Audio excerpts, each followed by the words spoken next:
누구에게나 화양연화 같은 시절은 있다. 하지만 우리의 생각과 삶에 수없이 도사리고 있는 인간관계를 포함한 다양한 분야에서 발생하는 판단 착오에 의한 실수나 불행들로 인해 그 화양연화는 눈 깜짝할 새에 지나버리고 고통과 아픔의 시간이 길어지는 경우가 너무도 많다. 안녕하세요. 샬롯입니다. 오늘 준비한 신간도서는 아빠의 진심이 너에게 닿기를 입니다. 은빛신사 지음. 이 책은 성난 파도와 같은 우리네 인생길에 닥쳐질 수많은 상황에 대해서 직접 경험했던 수많은 실수 혹은 좋았던 사례들을 거울 삼아 자식들에게 들려주는 자기 고백록 같은 이야기입니다. 60대가 된 저자가 자녀에게 전하는 33가지 삶의 지혜가 담긴 이야기 중에서 저는 오늘 파트 2 편안한 인간관계를 위하여 3편을 들려드리겠습니다. 감사합니다. 화나 분노는 절대 밖으로 드러내지 마라. 살아가면서 화나는 일이 참 많이 생기지? 왜 남들은 저런 방식으로 세상을 살아갈까 이해가 안 되기도 하고 그들이 나에게 대하는 태도가 정말 마음에 안 들 때도 아주 많지. 가끔은 세상이 온통 불합리하고 불공정한 것 같기도 해서 착하게 사는 나만 늘 손해보는 것 같기도 하고 말이야. 그런데 어떻게 화를 내지 않고 세상을 살아갈 수 있지? 의문이 들 때가 아주 많을 거야. 물론 화가 자연스럽게 생기고 화를 내는 것 자체가 굳이 이상하게 볼 것은 아니지. 우리가 흔히 이야기하는 인간의 오욕 7정 중 희노애락 애오욕이라는 7정은 전부 인간의 자연스러운 감정이기도 하니까. 그런데도 왜 사람들은 화는 무턱대고 참는 것이 좋다고 말하는 걸까? 또한 왜 먼저 성내는 놈이 지는 놈이라고 하는 걸까? 내 경험을 이야기해보자면 일단 상대방에게 화를 내고 나면 결론적으로 나에게 한치의 이득되는 점이 없기 때문이야. 시간이 지날수록 그 손해는 점점 더 명확해지고 말이야. 그때 참을 걸 하는 후회가 가득 밀려오지만 이미 쏜 화살을 어찌 되돌리겠어. 사실 난 세상을 살아가면서 대체로 낙관적인 시각을 가지고 있기에 그리 화를 내고 분노한 순간은 많지 않았었지. 하지만 그때 참았더라면 하는 몇 번의 순간들이 내게도 있었어. 오랜 세월이 흐르고 난 뒤인 지금 생각을 해보아도 참 바보 같았던 순간이었지. 그때 화를 좀 더 참고 슬기롭게 대처했으면 어땠을까? 그랬다면 그 사람과의 관계가 지금껏 잘 유지되었을 것이고 어쩌면 지금의 삶이 조금은 더 아름답고 행복해지지 않았을까 할 정도로 말이야. 하지만 이제 후회한들 무슨 소용이 있겠니? 그 당시 나의 무지와 성급함과 인내심 그리고 덜 익은 인격을 탓할 뿐이지. 한번 주위를 둘러보렴. 어떤 사람들이 화를 잘 내거나 분노를 자주 표출하는지. 그들의 공통점은 대개 열등감과 시기와 질투심이 많은 특징이 있어. 매사에 부정적인 사람들이나 비관주의적인 사람들, 그리고 세상을 둘로 나누는 흑백 논리를 가진 사람들 중에도 참 많을 거야. 특히 세상은 이쪽 아니면 저쪽이어야 한다며 회색이나 다른 색깔이 있다는 것을 인정하지도 이해하지도 못하는 흑백 논리를 가진 사람들은 아예 답이 없을 정도로 화가 많은 것 같더구나. 그러니 너희들은 이런 점을 잘 참고해서 그런 부류에 속하지 않기 위해 마음을 잘 다스리고 부단히 노력을 경주해야겠지. 타산지석이란 이럴 때 쓰는 말일 거야. 그럼 도대체 어떻게 하면 화를 안 내고 잘 다스릴 수 있는 걸까? 무엇보다도 중요한 건 자신의 인생관을 빨리 정립해 놓은 것이 최우선이라는 생각이 들어. 아직 인생관이 정립이 안 되어 있다면 항상 마음이 잘 흔들리기에 순간순간 감정을 다스리기 어렵겠지. 당연히 그때마다 화가 많아질 수밖에 없겠고, 난 그동안 살아오면서 정말로 크게 화를 내고 분노해야 할 때를 딱 두 가지 경우로 생각해 왔어. 하나는 누군가가 내 생각과 행동에 대한 자유를 구속할 때이고, 또 하나는 가장 기본적인 인간의 존엄성을 크게 침해당할 때지. 그러다 보니 웬만한 것은 기분이 나빠도 그럴 수 있지 생각하게 되고 화를 안 내고 넘길 수 있는 여유가 생기더라고. 사람이 살아가는데 수학이나 과학을 빼고 정답이 어디 있겠니? 더군다나 지금은 일제시대처럼 나라를 빼앗긴 것도 아니고 인간의 기본적인 자유를 구속하는 독재 국가도 아니니까 죽기 살기로 분노하고 화낼 일은 그리 많지 않았던 것 같아. 겸허한 자세로 이쪽 저쪽 둘러보면 오히려 감사할 일이 한두 가지 아니지. 그래서 이야기인데 너희도 주위에서 누군가가 못마땅해 해서 마음에 들지 않을 때면 그럴 수도 있지 라는 넓은 마음을 갖기 위해 스스로 훈련해 보는 것은 어떨까? 처음에는 그렇게 마음 먹는 것조차 매우 힘들지라도 이 훈련을 계속 반복하다 보면 나중에는 자연스러워지게 되고 마음이 참 평온해질 거야. 결국은 그런 노력이 모여서 한 살 한 살 더 먹을수록 너희는 관대하고 훌륭한 인품을 가진 사람으로 굳어질 테니 그야말로 일석이조인 셈이 되는 거지. 그러나 인간이기에 아무리 노력해도 정말 화가 나서 못 참을 것 같은 순간이 있을 거야. 그럴 때는 말이야. 피할 수 없는 자리라면 화가 가라앉을 때까지 이를 꽉 깨물고 숫자를 세어보렴. 하나, 둘, 셋, 100만 11, 100만 12. 그렇게 숫자를 세는데도 화가 폭발하려 한다면 일단 그 자리를 무조건 피하는 것이 상책이야. 그 자리에서 자기 감정을 컨트롤하지 못하는 사람이 되어 이성을 잃은 것처럼 보일 바에야 다소 비겁하거나 무례해 보이더라도 일단은 그 자리를 피하는 게 좋아. 손자병법에도 그런 이야기가 있거든. 36개 주랭랑이라는 말은 들어봤지?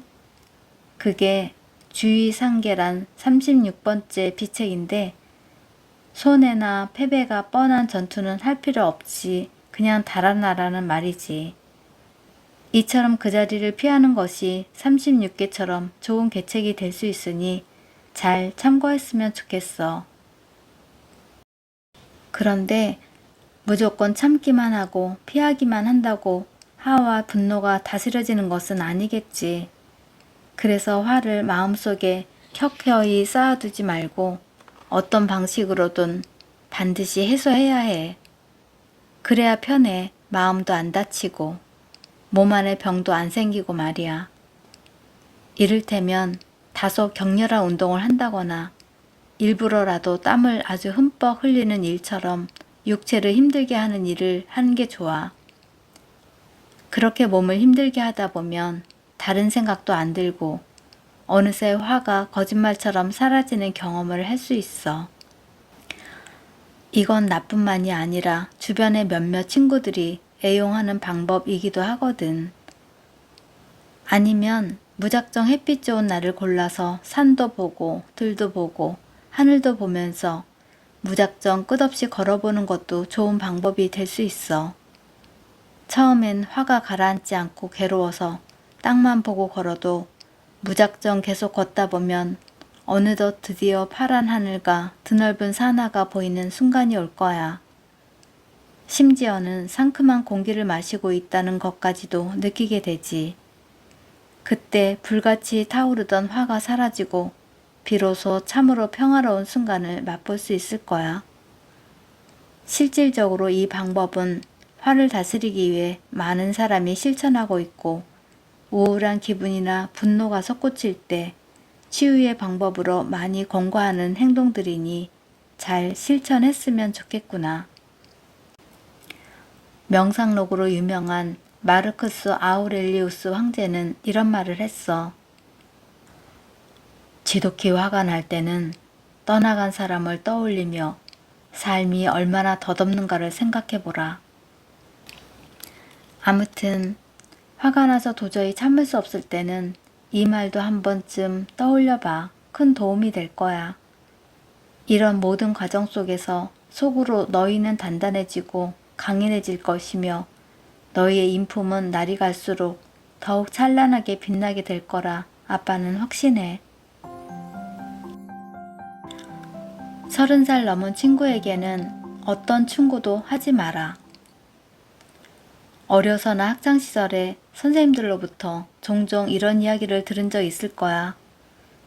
친구가 나쁜 일을 하거나 옆길로 새면 그걸 못하도록 말려주는 게 진정한 친구다 라고. 이 말은 당연히 1000번이고 10,000번이고 옳은 소리지. 왜냐하면 그때는 배우는 시절이잖아. 오죽하면 배울 학을 쓰는 학창시절이라 하겠어. 그때는 친구들 상호간에 어느 게 옳고 어느 게 그른 건지 가치관의 혼란을 겪는 시기이면서 또한 모든 삶을 함께 배워 나가는 과정이기도 하니까 말이야. 그래서 어떤 충고를 해도 서로 받아들일 수 있는 마음의 준비가 되어 있는 상태이다 보니 곁에서 솔직하게 충고해주는 친구가 참 좋은 친구구나 라는 생각이 들 수밖에 없지. 그걸 계기로 우정도 더욱 깊어질 테고 말이야. 그런데 이 충고라는 게 나이 들면서 문제가 되는 경우가 참 많아. 우리가 주위를 한번 둘러보면 나이 들어서도 친구를 위하는 일이라며 친구에게 늘 아낌없이 충고를 해주는 사람들이 종종 있을 거야. 결론적으로 먼저 말한다면 그건 정말 바보 같고 어리석은 일이야. 성인이 된 다음에는 특히 30살이 넘은 친구들 사이에서는 절대 아무리 가까운 친구라 해도 섣불리 충고하면 안 된다는 뜻이지. 설령 나름대로 일리가 있는 말이라 판단되어도 그건 너희 가치관에서만 그럴 수 있어. 혹시 상대를 위해 진심 어린 배려라고 생각하니? 정말로 너희가 그렇게 생각한다면 그거야말로 스스로 무지를 드러내는 꼴밖에 안 돼. 왜냐하면 거기에는 상대에 대한 존중과 배려라는 아주 중요한 핵심 개념이 빠져 있거든. 아무리 친한 친구라 해도 사람은 본디 서로 다를 수밖에 없다는 걸 인정하지 않는 폐쇄적인 사람임을 자인하는 꼴밖에 안 되는 거고, 진정한 배려란 사실 상대방이 기분 좋아야 하고 상대방이 진실로 고마운 감정을 느껴야 하는데, 친구 사이에 섣불리 충고를 할 경우에는 오히려 말싸움으로 끝날 확률이 높아. 사실 너희가 하는 충고나 배려라고 하는 게 상대방의 입장에서 보면 그냥 잔소리로만 들릴 수 있어. 아니면 너희가 더 우월하다고 착각하는 정신 나간 소리로 들리든지. 그래서 친구는 굳이 말싸움하는 것이 싫으니 겉으론 그래 하지만 속으로는 네 말을 인정도 안 할 뿐더러 너나 잘하세요 라는 반발 심리를 갖게 될 게 뻔하지 않겠니? 사람은 통상 30살이 넘어가면 대부분 비교적 상식과 교양을 가지고 나름 자기 스스로 세상을 잘 헤치며 살아가고 있다고 생각하거든. 그런데 느닷없이 가치관을 바꾸라 하면 얼마나 황당할까? 그 친구도 분명 너희에게 하고 싶은 충고들이 많은데 안 하는 것일 수도 있잖아. 괜스레 원하지도 않는 충고를 하여 관계를 해치기도 싫고 자기 생각이 다 맞는 것이 아니니 너 스스로 답을 찾기 바라는 거겠지. 엄밀한 의미에서 보면 이게 진정한 존중과 배려 아닐까? 나이가 50대가 지나고 60대가 되어 보니 사람들은 자신만의 기본적인 생각과 사고들은 전혀 변하지 않더라고. 오랫동안 친구들을 보아도 젊었을 때랑 똑같아. 변한 게 없어. 긍정적으로 본다면 오히려 그러한 변치 않는 사고를 바탕으로 젊었을 때는 보이지 않던 나름의 개성과 자존감을 가지고 다들 열심히 잘 살아가고 있는 게 보이더라고. 그러니 30이 넘은 사람에게는 절대 앞으로 충고 같은 건 하지 말았으면 좋겠어. 입이 근질근질하여 충고할 일이 있거든. 오히려 반대로 그 친구의 좋은 점과 그 친구로부터 너희가 배우는 좋은 점을 이야기해 주는 게 좋아. 그것이 오히려 서로 함께 존중하며 더욱 성장하고 발전할 수 있는 좋은 기회가 될 수 있어. 30살이 넘은 친구라면. 딱 한 가지 예외는 있어. 만일 상대방이 너희에게 이 경우 어떻게 하는 게 좋겠냐고 물을 때, 그때는 그 친구에게 진심과 성심을 다해서 반드시 본대로 느낀 대로 너의 의견을 과감하게 이야기해줘야 해. 상대방이 원할 때 그게 진정한 배려고 존중이거든. 살아보니 아무리 훌륭한 사람이라도 인간이기에 모두 다 장단점을 가지고 있더라고. 그게 많으냐 적으냐의 차이 정도지. 그래서 변하지도 고쳐지지도 않을 그러한 점을 충고한다는 건 정말 나는 좀 모자라는 사람이요 하고 상대에게 고백만 하게 되는 셈인 거지. 사기로 유명한 사마천이 쓴 보임소 경서를 보면 이런 이야기가 나와. 남자는 자기를 알아주는 사람을 위해 목숨을 바치고 여자는 자기를 예쁘다고 하는 사람을 위해 용모를 꾸민다. 이게 다 무슨 말이겠어. 사람들은 자기를 알아주고 인정해주는 사람이 가장 고맙고 좋을 수밖에 없단 말인데, 이 글이야말로 정말 남자와 여자의 심리를 꿰뚫어 본 명언이란 생각이 들어. 아무튼 사람을 대할 때, 특히나 30이 넘은 사람에겐 앞으로 늘 그냥 있는 그대로 인정해주고 존중하는 자세로 삶의 자세를 가져보자고. 사람이 나이가 들어갈수록 충고보다 더 큰 힘을 발휘하는 건 격려와 칭찬이란 사실을 늘 잊지 않았으면 좋겠어.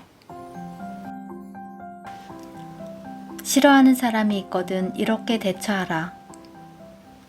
가만히 생각해봐. 혹시 지금까지 살면서 왠지 모르게 그냥 좋은 사람이나 그냥 싫은 사람이 몇 명이나 있었니?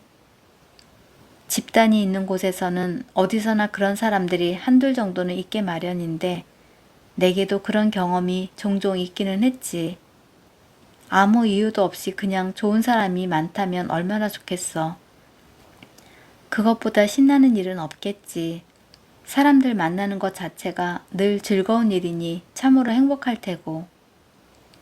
그러나 불행하게도 그냥 좋은 사람을 만난다는 건 평생 손가락으로 꼽을 정도에 불과할 거야. 오히려 골치 아픈 건 아무 이유도 없이 그냥 싫은 사람이 가끔 너희 눈앞에 나타나서 마음을 힘들게 할 때가 많겠지.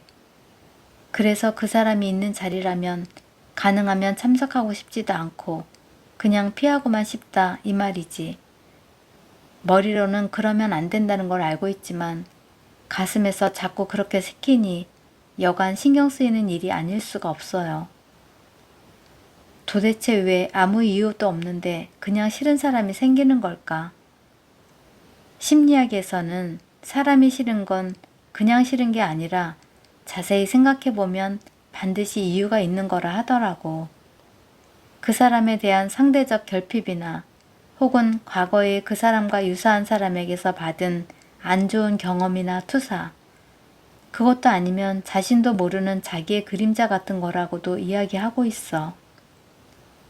그래서 그런가 하고 하나하나 따져 생각을 해보았는데 그럴 가능성이 전혀 없는 거야.